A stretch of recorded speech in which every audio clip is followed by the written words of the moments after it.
Kapuso Bloodletting Day isinasagawa sa iba't ibang lugar sa bansa ngayong February 9. Makibalita tayo live kay Jessica Calinog ng GMA Regional TV, Balitang Bicolandia. Jessica? Chris, kasabay ng ating hangarin na makapaglingkod sa ating mga kapuso, umarangkada na ngayong araw ang ating Kapuso Bloodletting Day sa iba't ibang lugar sa bansa.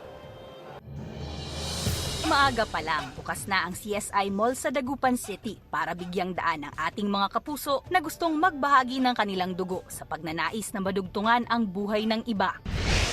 Sa Ilocos Sur, maaga ring nagsidatingan ang mga blood donors sa covered court na ito sa Barangay Kuta sa Vigan City para sa kaparehong hangarin. Sa Batangas City, tumugon din sa panawagan ang mga pribadong individual at mga uniformed personnel sa Kapuso Bloodletting Day na ginaganap ngayon sa SM City, Batangas. Dahil ang isang bag ng dugo, kapalit ang tsansang makapagdugtong ng buhay. Maaga ring nagtungo at pumila sa Robinsons Naga ang mga kapuso natin sa Naga City, Camarines Sur. Bit-bit ang adhikain na makatulong at madugtungan ang buhay ng iba. Umarangkada na rin sa Cebu City ang Kapuso Bloodletting Day ngayong araw. May mga nakapila na para mag-donate ng dugo at nakaantabay na rin ang mga medical personnel sa Ayala Mall Central Block. Nagsimula na rin magsidatingan ang mga blood donors sa Robinsons Place, Iloilo sa Iloilo City. At kahit holiday ngayong araw, may mga naglaan pa rin ng kanilang oras para maging bahagi ng blood donation campaign sa Ayala Mall Capitol Central, Bacolod sa Bacolod City.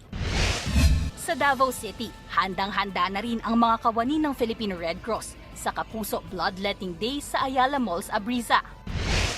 Habang sa Cagayan de Oro City naman, ginagawa ang aktibidad sa ngayon sa Ayala Malls Centrio. Karamihan sa mga regular blood donor, sinisigurong nakakapag-donate ng dugo para na rin sa kanilang kalusugan.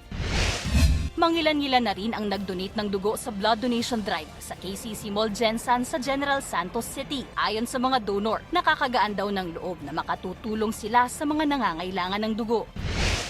Umaasa naman ang Philippine Red Cross na makakamit nila ang kanilang target na supply ng dugo sa tulong ng isinasagawang blood donation drive sa KCC Mall de Zamboanga sa Zamboanga City.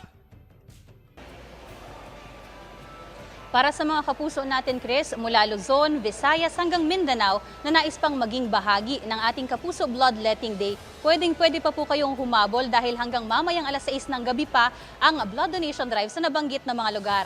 Pero ang paalala ng mga medical personnel, tiyakin na mayroong sapat na tulog at pahinga bago mag-donate ng dugo at hindi rin uminom ng alak sa loob ng 24 oras at wala ring ininom na gamot sa nakalipas na 24 oras rin at kumain at uminom ng maraming tubig bago at pagkatapos mag-donate ng dugo. Yan ang latest mula rito sa Naga City, Camarines Sur. Balik sa iyo, Chris.